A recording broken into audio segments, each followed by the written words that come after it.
नमस्कार आप सभी को।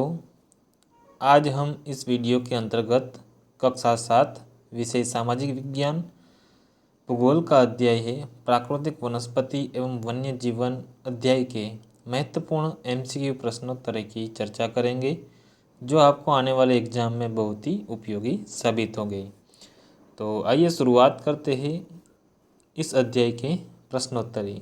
प्रश्न पहला है कि शंकुधारी वनों के वृक्षों की नरम का काष्ठ का प्रयोग किसके निर्माण में किया जाता है? तो राइट आंसर आएगा बच्चों, तिलिया और माचिस बनाने में इस्तेमाल किया जाता है।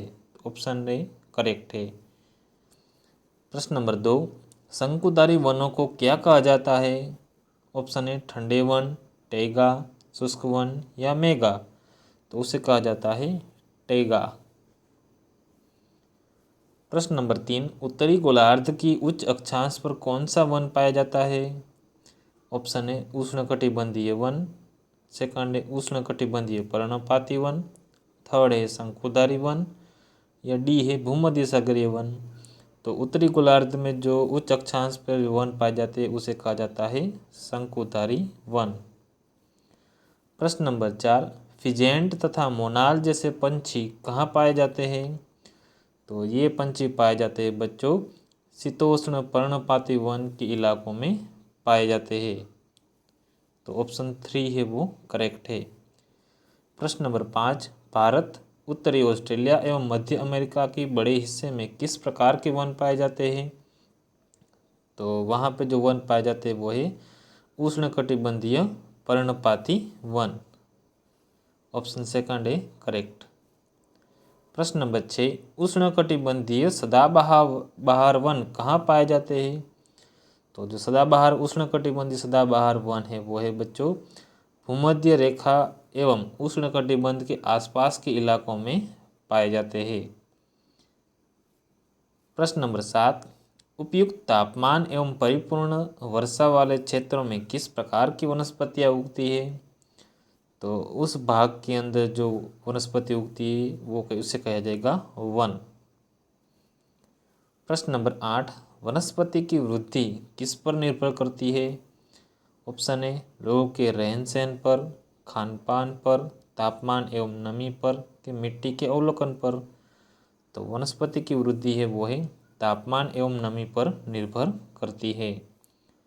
प्रश्न नंबर 9, ऊंचाई में परिवर्तन के साथ साथ किसमें परिवर्तन होता है? तो जैसे ही ऊंचाई में परिवर्तन होगा तो हमें जलवायु में भी परिवर्तन देखने को मिलेगा। प्रश्न नंबर 10, सलीमा अपने दोस्तों के साथ कहाँ घूमने गई थी? तो सलीमा है अपने दोस्तों के साथ हिमाचल प्रदेश के मनाली में घूमने गई थी। आगे बढ़ते हैं प्रश्न नंबर 11 की तरफ। निम्नलिखित में से किन कारकों पर किसी वनस्पति की वृद्धि निर्भर करती है? ऑप्शन है तापमान, नमी, मिट्टी की परत की मोटाई या उपर्युक्त सभी। तो राइट आंसर आएगा कि उपर्युक्त सभी, यानी कि जो ये तीनों तीन है उसके ऊपर वनस्पति की वृद्धि है वो डिपेंड करती है। आगे बढ़ते हैं प्रश्न नंबर 12 की तरफ। उष्णकटिबंधीय सदाबहार वनों की विशेषताओं के संदर्भ में दिए गए कथनों में से कौन सा कथन सत्य है? पहला है यह वन उष्ण रेखा एवं उष्णकटिबंध के पास पाए जाते हैं। तो यहाँ पे थोड़ा मिस्टेक है, यहाँ पे आएगा भूमध्य रेखा। भूमध्य रेखा एवं उष्णकटिबंध के पास पाए जाते हैं। सेकंड है तो ये भी करेक्ट है। इन वनों के क्षेत्र गर्म होते हैं और पूरे वर्ष यहाँ अत्यधिक वर्षा होती है, बिल्कुल सही। थर्ड, इन वनों में दिन के समय सूर्य का प्रकाश वन के अंदर तक नहीं पहुंच पाता, तो ये भी सही है। तो राइट आंसर आएगा उपर्युक्त सभी। आगे बढ़ते हैं प्रश्न नंबर 13 की तरफ। कौन से वन पृथ्वी के फेफड़ों की तरह दिखाई देते हैं? तो वो वन कहलाते हैं उष्णकटिबंधीय सदाबहार वन। प्रश्न नंबर 14, निम्न में से कौन से वन मानसूनी वन होते हैं जो भारत, उत्तरी ऑस्ट्रेलिया एवं मध्य अमेरिका के बड़े हिस्सों में पाए जाते हैं? तो उसे कहा जाता है उष्णकटिबंधीय पर्णपाती वन। प्रश्न नंबर 15, शीतोष्ण सदाबहार के वनों के संदर्भ में दिए गए निम्नलिखित कथनों में से कौन सा या कौन से कथन सत्य है? पहला है, यह वन मध्य अक्षांश के तटीय प्रदेशों में स्थित है, तो ये बिल्कुल सही। सेकंड है, यह वन सामान्यतः महाद्वीपों के पूर्वी किनारों पर पाए जाते हैं, ये भी सही है। थर्ड है, इन वनों में दृढ़ मुलायम दोनों प्रकार के पेड़ पाए जाते हैं, ये भी सही है। तो राइट आंसर रहेगा उपर्युक्त सभी। प्रश्न नंबर 16, शीतोष्ण पर्णपाती वन निम्नलिखित में से कहाँ पाए जाते हैं? चीन, न्यूजीलैंड, चिली या उपरोक्त सभी? तो राइट आंसर रहेगा उपरोक्त सभी। प्रश्न नंबर 17, किस प्रकार के वनों को विश्व का फलोद्यान कहते हैं? उष्णकटिबंधीय सदाबहार वन, भूमध्य सागरीय वन, शीतोष्ण सदाबहार वन के शीतोष्ण पर्णपाती वन? तो जो विश्व का फलोद्यान कहा जाता है बच्चों, तो आंसर रहेगा भूमध्य सागरीय वन को। आगे बढ़ते प्रश्न नंबर 18 की तरफ।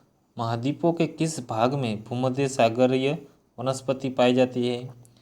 ऑप्शन है पश्चिमी भाग, दक्षिणी पश्चिमी भाग, ए एवं बी दोनों या उत्तरी भाग? तो राइट आंसर रहेगा ए एवं बी दोनों। प्रश्न नंबर 19, उष्णकटिबंधीय घास के संदर्भ में दिए गए निम्नलिखित कथनों में से कौन सा या कौन से कथन सत्य है? ऑप्शन है, उष्णकटिबंधीय घास तल भूमध्य रेखा के किसी भी तरफ उग जाती है, बिल्कुल सही। उष्णकटिबंधीय घास काफ़ी ऊंची, लगभग 3 से 4 मीटर तक बढ़ सकती है, बिल्कुल सही। प्रश्न नंबर ऑप्शन नंबर 3, अफ्रीका का सवाना घास तल उष्णकटिबंधीय घास तल का एक उदाहरण है, तो राइट आंसर रहेगा उपर्युक्त सभी। प्रश्न नंबर 20, किन क्षेत्रों में बहुत ही सीमित प्राकृतिक वनस्पति मिलती है तथा यहाँ केवल काई, लाइकेन एवं छोटी झाड़ियाँ पाई जाती है और यह अल्पकालिक ग्रीष्म ऋतु के दौरान ही विकसित होती है? तो ये जो इलाका रहेगा बच्चों वो रहेगा ध्रुवीय क्षेत्र, है ना, जहाँ पे बहुत ही कम मात्रा में वनस्पतियाँ पाई जाती है। प्रश्न नंबर 21, निम्नलिखित में से कौन से उष्णकटिबंधीय घास थल के उदाहरण है? सवाना, कंपोज, लानोस या उपरोक्त सभी? तो राइट आंसर रहेगा उपरोक्त सभी। तो यहाँ हमारा आज का ये सेशन कंप्लीट हुआ। ऐसे ही मज़ेदार वीडियो हमारे चैनल जेजे सर एकेडमी को सब्सक्राइब कीजिए ताकि आपको आने वाले वीडियो की जानकारी मिलती रहे। धन्यवाद।